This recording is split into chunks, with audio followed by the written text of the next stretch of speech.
होने वाला है तुम्हारे 2026 में काफी हेल्पफुल। तो हमारा जो पहला क्वेश्चन है जो कि साउंड के कैरेक्टरिस्टिक्स से है, तो which characteristic of sound is affected due to the large surface of a school bell. अब कह रहा है अगर स्कूल बेल का अगर हमारा जो सरफेस है उसको बड़ा कर दे तो ये बता दो साउंड का कौन सा कैरेक्टर हमारा इफेक्ट होगा। अब देखो क्या होता है, मान लो छोटी बेल है, ठीक। अब छोटी बेल हमारी क्या करेगी, इसके पास जो हमारे एयर मॉलिक्यूल है उनको डिस्टर्ब तो करेगी पर काफी कम डिस्टर्ब कर पाएगी हमारी। अगर इसी बेल का साइज अगर हम बड़ा कर दे तो ये जितने भी इसके एयर मॉलिक्यूल्स इसके पास है तो वो उनको ज्यादा पुश करेगी, मतलब उनको ज्यादा वाइब्रेट करेगी। उस वाइब्रेशन से क्या होगा, हमारी साउंड वेव बनेगी। अब साउंड वेव होगी तो कैसी होगी, बहुत ज्यादा होगी हमारी, क्योंकि उसने क्या किया, एयर मॉलिक्यूल्स को ज्यादा पुश करना स्टार्ट कर दिया। उसके कारण क्या होगा, हमारा लाउडनेस ऑफ साउंड वो क्या हो जाएगा, हमारा बढ़ जाएगा, बहुत बढ़ेगा साउंड एम्पलीट्यूड, बहुत ज्यादा। मतलब लाउडनेस मतलब क्या, एम्पलीट्यूड।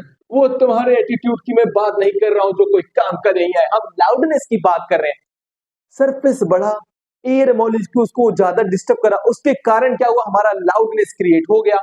बस यही तो हमारा आंसर। अब बढ़ते हैं हम दूसरे क्वेश्चन की ओर जो कि हमसे कहता है calculate the distance covered by the ultrasonic wave having the velocity of 1.5 kilometre per second in 14 second when it's is received after reflection by the receiver of the sonar. चलो ठीक है, मैं तुमको एग्जांपल समझाता हूं। मान लो मेरे पास एक नाव है, एक प्यारी सी है, मुन्नी सी है, जैसी भी है नाव। अब मैं इसमें बैठ के घूमने जा रहा था। अब मैं क्या करता हूं, अल्ट्रासोनिक वेव को मैं रिलीज करता हूं फ्रॉम अपने ट्रांसमीटर से भेजता हूं अपने अल्ट्रासोनिक साउंड को। अब एक ऑब्स्टिकल से टकरा कर वापस आती, यहां पे मैंने लगाया था रिसीवर। अब रिसीवर वो क्या कर लेती है, अल्ट्रासोनिक साउंड को रिसीव कर लेती है। अब बाबू जो डिस्टेंस थी हमारी वो हमें नहीं पता था, डिस्टेंस कितना था भैया, वो ऑब्स्टिकल हमको नहीं पता था। अब हमें क्या पता था, हमारा स्पीड ऑफ साउंड पता था हमें, मतलब कि हमें भी पता था स्पीड ऑफ साउंड, जहां पे भी जो मीडियम होगा, भाई वाटर है तो वाटर का पता होगा हमारा। तो वाटर का जो दिया था हमारा 1.5 किलोमीटर पर सेकेंड, ये स्पीड हमें दी थी। अब टाइम क्या लग रहा था बाबू, उसको टाइम लग रहा था 14 सेकेंड। चलो भैया हमको टाइम बदल गया। अब हमने सारी चीजें क्या कर ली है, गिवन लिख ली है। अब जब भी डिस्टेंस निकालने के लिए आता है, जब भी डिस्टेंस निकालने के लिए आता है तो हमको हमारे दिमाग में सिर्फ एक ही फॉर्मूला याद आना चाहिए, d equal to v t by to.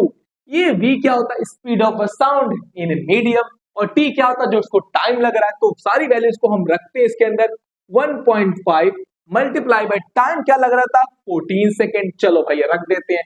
अब 2 से हम क्या करते हैं, इनको खचा खचन करते हैं। तो 2 से मैंने काटा 14 को, अब ये कटा हमारा। अब जो हमारा डिस्टेंस निकल के आया बबुआ, वो कितना निकल के आएगा यार, 10.5।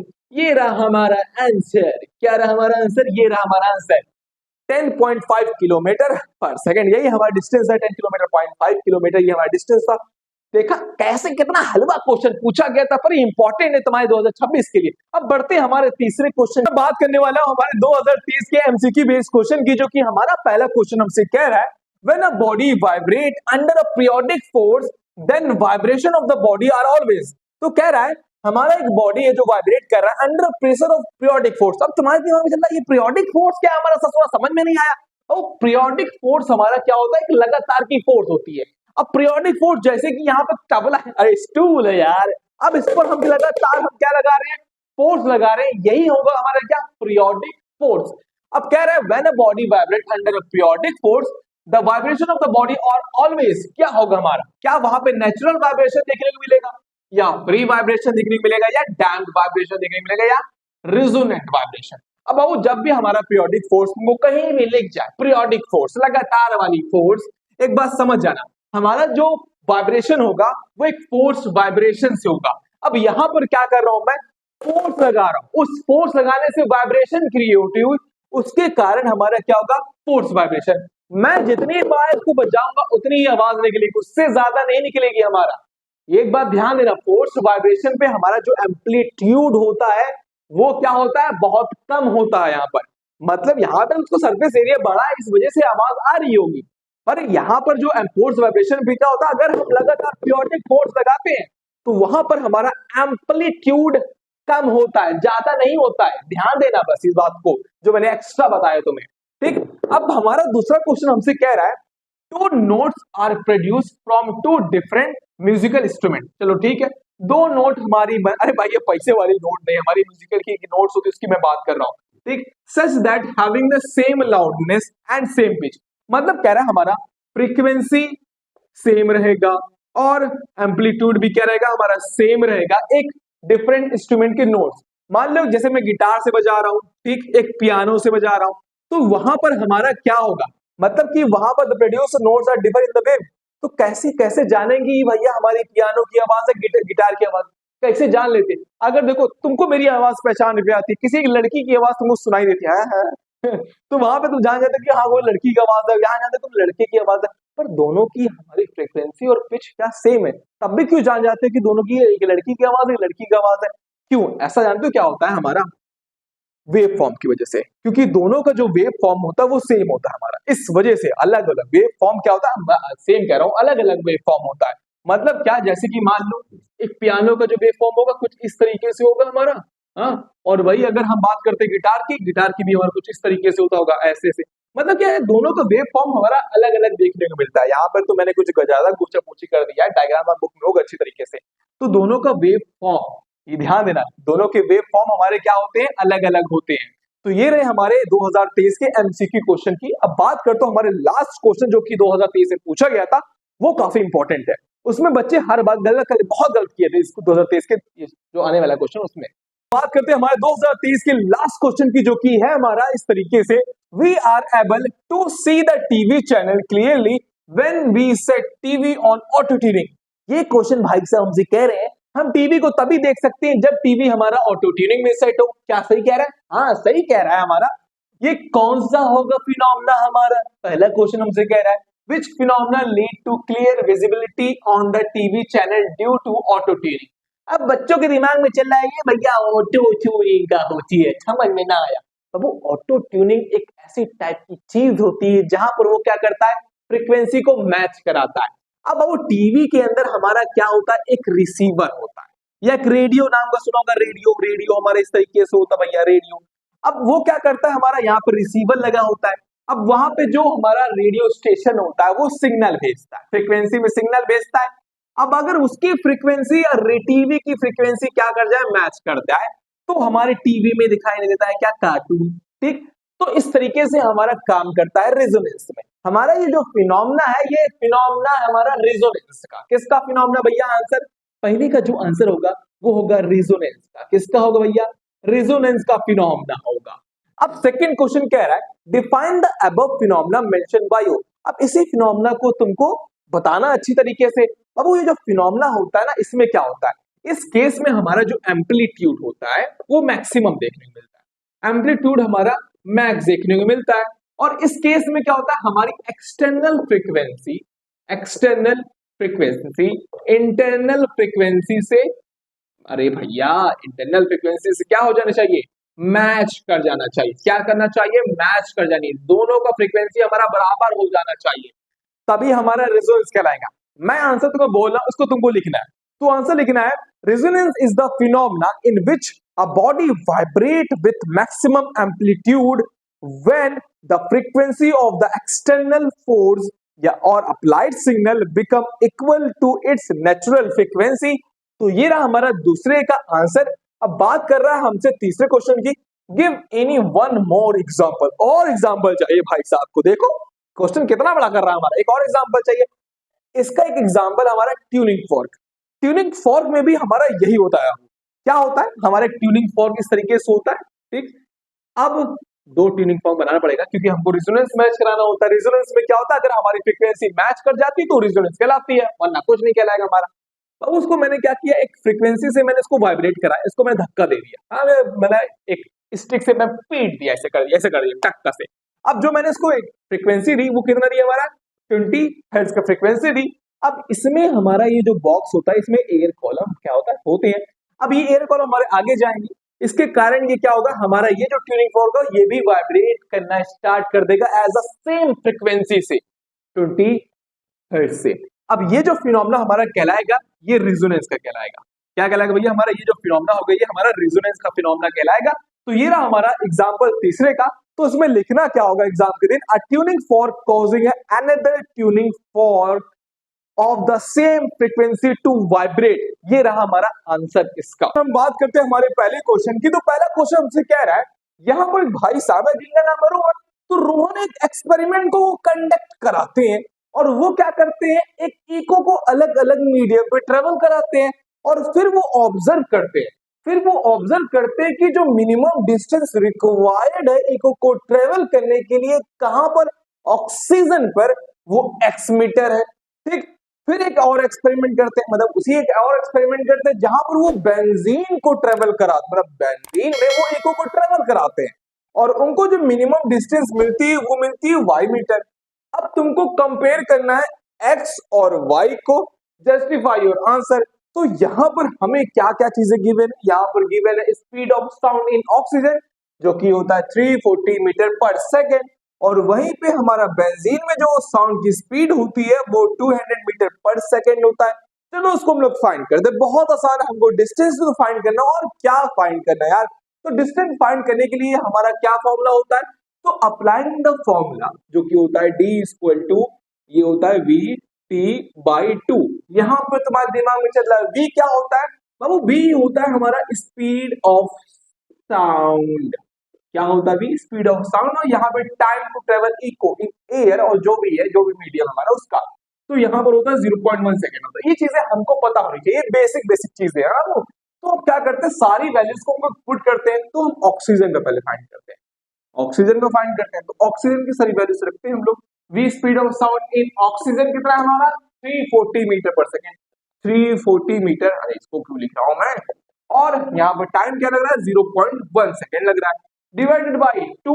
तो 2 को मैं रखता हूं। अब मैं कट्टम कुट्टी काट हूं, ये काटा, इसको यहाँ से पॉइंट निकला तो ये 0 कटा। तो हमारा जो आंसर आया, वो जो डिस्टेंस निकला वो कितना निकला 17 metre in oxygen, minimum distance required to travel echo, ये हमारा ऑक्सीजन का निकला। अब हम बेंजीन का बात करते हैं। तो बेंजीन के लिए हमको क्या करना है, वही फॉर्मूले को हमको पुट करना है सारी चीजें। ये होगा, अरे सॉरी ये उल्टा ही खेल दिया मैं तो, वी टी, अरे 2 नीचे हो जाएगा, वी टी बाई 2। अब फॉर्मूला पुट करते हैं तो हमारा हो जाएगा 2 है मीटर पर सेकेंड था, और टाइम लग रहा था हमारा 0.1 सेकेंड, और यहाँ पे 2 हम क्या करते हैं डिवाइड करते हैं। जब हम काटते हैं तो हमको देखो ये पॉइंट हटाया तो ये 0 कट गया हमारा, तो हमारा जो आंसर निकला वो कितना निकला हमारा 10 मीटर। तो डिस्टेंस हमारा निकल गया है 10 मीटर, और हमको ये पता चल जाता है कि ऑक्सीजन पे डिस्टेंस ज्यादा है as compare to the benzene में। तो बेंजीन तो हमको पता चलता है x is greater to the y। तो ये हमारा होता है आंसर। आई होप आपको समझ में आ गया होगा 2024 के पहले क्वेश्चन की। देखो हमारा इसमें दूसरा 2024 में मैं 2 न्यूमेरिकल पूछे गए थे, वो भी इको से पूछा गया था। तो मैं इसको इरेज करता हूँ, फिर इसको हम लोग अगला क्वेश्चन देखते हैं। ठीक, बस जस्ट वेट मिनट बच्चा पार्टी, मैं इसको जल्दी से इरेज करता हूँ, फिर तुम लोग को जल्दी समझाता हूँ। ठीक, 1 मिनट बस बच्चा, 1 मिनट, रुक जाओ रुक जाओ रुक जाओ, जल्दी जल्दी इरेज कर दूं मैं। चलो भाई,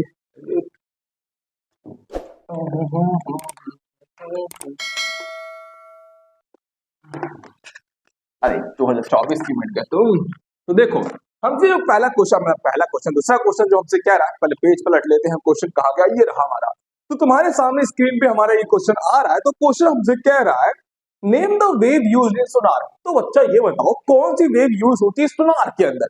सोनार तुम्हारा सोने वाला सोनार नहीं, जब सोना सोना लगे वो वाला सोना नहीं, जो हमारी शिप रिलीज करती है भाई, अल्ट्रासोनिक साउंड, अल्ट्रासोनिक वेव। ये कौन रिलीज करता है, हमारी शिप, जहां से वो ट्रांसमीटर से वो अल्ट्रासोनिक को रिलीज करती है, और कोई भी नीचे सबमरीन होती है वो डिटेक्ट कर लेती है अल्ट्रासोनिक साउंड वेव का यूज करके। फिर हमारा पीछे लगा होता है रिसीवर, वहां से वो कलेक्ट कर लेती है और पता चल जाता है उसकी डेप्थ क्या है हमारा। तो कभी भी ऐसा क्वेश्चन है तो बहुत आसान होता है यार, अल्ट्रासोनिक साउंड। ठीक, अल्ट्रासोनिक वेव का हम लोग यूज करते हैं। इसी क्वेश्चन के दूसरे पार्ट की, जो कि हमसे क्वेश्चन कह रहा है, in the above diagram Lata stand between 2 Cliff and clap her hand. मतलब यहाँ पे 2 चट्टानों के बीच में खड़ी होकर लता क्या करती है, पागलपंती करती है, ताली बजाती है। और ताली बजाने के बाद हमसे क्वेश्चन पूछा है ये कि determine the time taken by her to hear the first echo. अब तुम्हें यहाँ बताना है कि सबसे पहले उसे इको कौन सी सुनाई देगी, उसको हमको फाइंड करना है। Time taken to hear echo का फॉर्मूला हमारा क्या होता है, उसी को लगाना है। तो हमारा जो speed of sound in air जो दिया है वो दिया कितना 320 मीटर पर सेकेंड।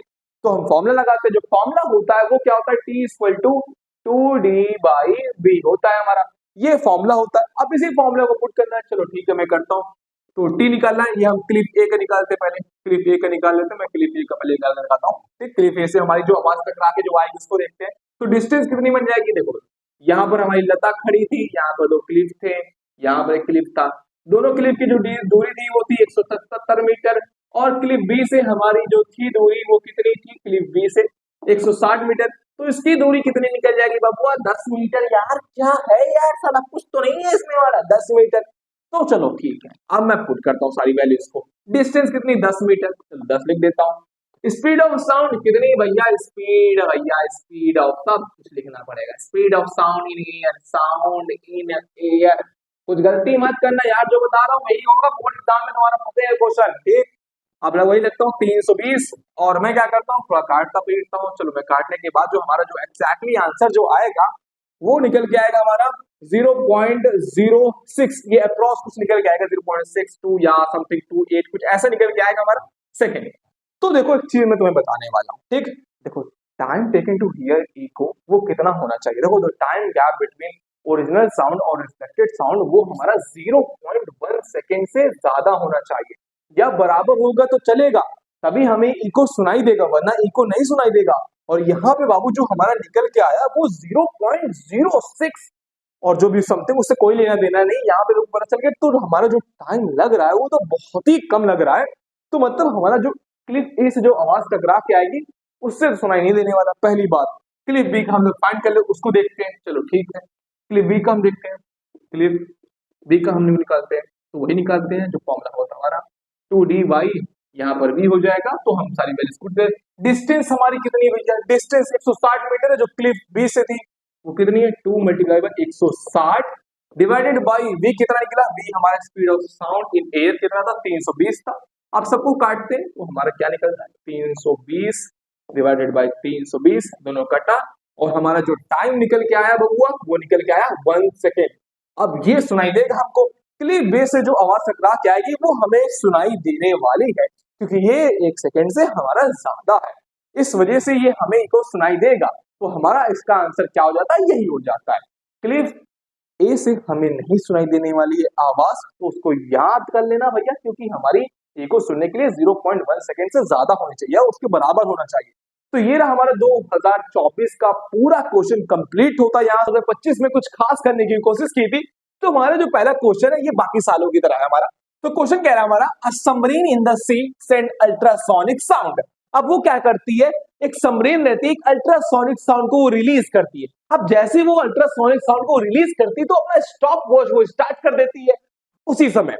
अब क्या करती है, वो जो आवाज होती है, एक सबमरीन बना लेते हैं भैया को, एक सबमरीन हमारी जाती है, ये सबमरीन होती है जिसमें नाव लगी रहती है। अब वो भैया साहब हमारी जाती है, अब वो अल्ट्रासोनिक भेजती है, तो वो ऑब्स्टिकल से टकरा के वापस आती है। अब जैसे ही वो अल्ट्रासोनिक साउंड टकरा के वापस आती है तो वो स्टॉप वॉच को बंद कर देती है। अब जैसे ही वो बंद करती है, जो उसमें टाइम रीडिंग दिखाया आने से जाने तक का, वो दिखाया 1 मिनट 40 सेकेंड। हमें तो टाइम पता चल गया भाई, चलो ठीक है।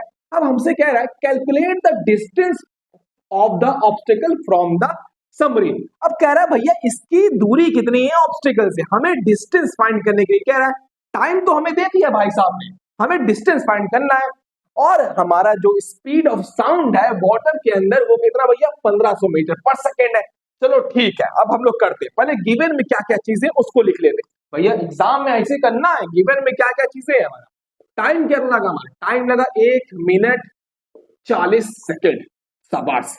अब दूरी कितना है, हमें दूरी तो हमें नहीं पता भाई साहब। अब speed of sound in water कितना हमारा, 1500 मीटर पर सेकेंड। अब क्या करते हैं, हम इस टाइम को जो यहाँ पे मिनट में है उसको हम सेकंड में कन्वर्ट करते हैं। सेकंड में कन्वर्ट करने के लिए 60 से मल्टीप्लाई करते हैं, तो 60 सेकंड मल्टीप्लस और 40 सेकंड, जो कि हमारा निकल के आता है 100 सेकंड। हमें तो पता चल गया टाइम। अब हम करते हैं अपना फॉर्मूला लगाते हैं यहाँ पर, तो applying the formula to finding the distance. चलो देखते हैं भैया, तो हम फॉर्मूला लगाते हैं जो कि होता है, ये होता है VT/2। अब हमने अपना फॉर्मूला लगा दिया, अप्लाइंग द फॉर्मूला, तो हमने लगाया। अब सारी वैल्यूज को हमको पुट करना है इस फॉर्मूले के अंदर। तो क्या करते हैं, v हमें गिवन है, चलो ठीक भाई साहब हमें v बताए जो कि 1500 मीटर पर सेकेंड है।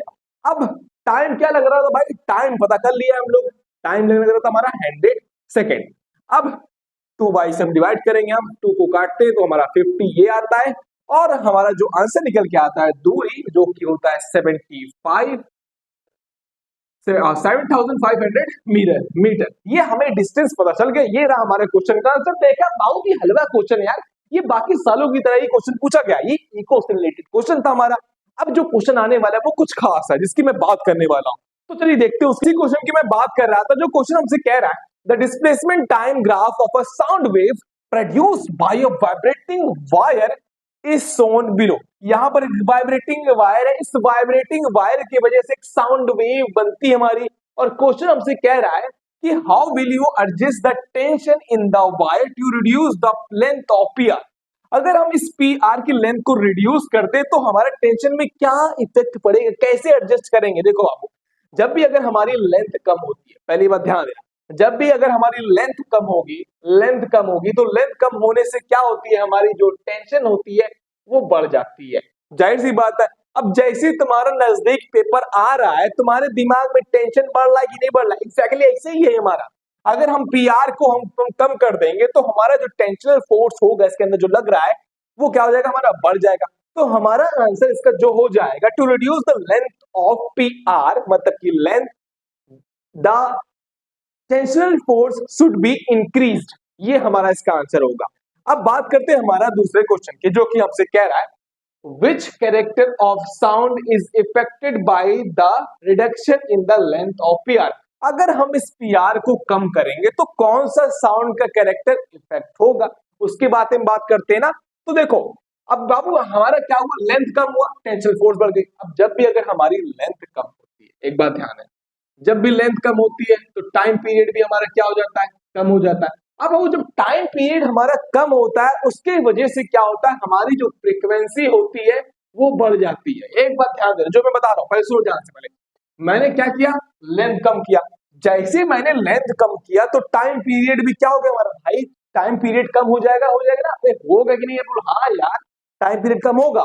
अब बाबू जब भी टाइम पीरियड कम होता है तो फ्रीक्वेंसी क्या हो जाती है, हमारी बढ़ जाती है। तो इसका जो आंसर होगा ये कौन से इफेक्ट करेगा भाई, पिच को, फ्रीक्वेंसी को ये इफेक्ट करेगा। तो हमारा इसका जो आंसर हो जाएगा वो होगा क्या, to pitch of the sound increase, हमारा इसका आंसर यही होगा। पहले वाले का जो आंसर हमारा वो क्या होगा हमारा, to reduce the length of PR the tension in the wire should be increase. तो आई होप आपको समझ में आ गया होगा। ये तो ये रहा बच्चों हमारा 2025 का तीसरा क्वेश्चन, जो कि हमसे कह रहा है असर्शन और रीजन बेस से क्वेश्चन पूछा गया था। As the level of water in a tall measuring cylinder, एक टॉल मेजरिंग सिलेंडर है। अब क्या करते हैं, अब टॉल मेजरिंग सिलेंडर उसमें क्या करते हैं, हम एक रनिंग टैप वाटर में से, अरे भाई टुल्लू बनाओ टुल्लू। अब टुल्लू को मैंने क्या किया, यहाँ पे फिक्स किया। अब जैसे मैंने एक रनिंग टैप वाटर में क्या खोला, अब खोलने से क्या हुआ, यहाँ पे पानी बनना स्टार्ट हो गया। अब धीरे धीरे क्या होता है, वो पानी वहां पे बढ़ता जाता है। अब उसके कारण क्या होता है, ये कह रहा है जो हमारा पिच ऑफ साउंड है वो भी बढ़ना स्टार्ट होता है। ऐसा क्या होता है कि नहीं होता है, होता है भाई। क्या होता है बताता हूं। देखो क्या होता है, जब भी अगर हमारा एयर कॉलम की जब लेंथ क्या होता है बाबू, एयर कॉलम की अगर हमारी लेंथ क्या होती है, कम होती है, उसके कारण क्या होती है, हमारी फ्रीक्वेंसी क्या होती है, हमारी बढ़ती है।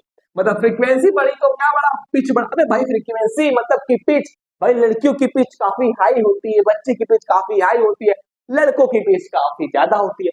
चलो उसके बारे में अगर तुम बोलोगे तो एक वीडियो बना ही दूंगा यार, पहले इसको देखो पहले। अब क्या हुआ भैया, हमारा पिच यहाँ पे बढ़ जाता, तो हमारा जो एक्सेशन है वो सही है, जाहिर सी बात है। ये तो क्या होगा, हमारा ट्रू होगा। अब रीजन देखते हैं, कह रहा है हमारा frequency of sound is inversely proportional to the length of water column. क्या ऐसा है हमारा? ना बबुआ ना, ऐसे गलती मत करना। हमारा जो फ्रीक्वेंसी है वो इनवर्सली प्रोपोर्शनल लेंथ के, सही बात कह रहा है, पर वाटर कॉलम की नहीं बाबू, भैया वाटर कॉलम की नहीं, एयर कॉलम की लेंथ के इनवर्सली प्रोपोर्शनल है। यहाँ पर क्या हुआ, लेंथ कम हुई भैया, यहाँ पर क्या हुआ, हमारा लेंथ बाबू क्या हुआ, कम हुआ, उसके कारण क्या फ्रीक्वेंसी हमारी बढ़ी ना। तो यहाँ पर क्या होता है बाबू, हमारा जो फ्रीक्वेंसी होता है ये इनवर्सली प्रोपोर्शनल होता है किसके? एयर कॉलम के। किसके होता है बाबू? एयर कॉलम के होता है। हाँ, गलतियां ना करना भैया, हमारा एयर कॉलम होता है, यहाँ पे वाटर ना हो, यहाँ पर एयर होगा। तो ये रहा हमारा 2025 के 3 क्वेश्चन जो कि बहुत ज्यादा इंपॉर्टेंट थे। आई होप आपको ये वीडियो बहुत अच्छा लगा होगा। सब्सक्राइब मत करना भाई, सब्सक्राइब करना मत भूलना यार इस वीडियो को, और अपने दोस्तों तक इस वीडियो को शेयर कर दो, जितना हो सके उतना शेयर कर दो। ज्ञान बांटने से ज्ञान बढ़ता है, ये मेरा मानना है। तो प्लीज ज्ञान बढ़ाना है तो वीडियो को शेयर करना मत भूलना। मिलते हैं अगले वीडियो में।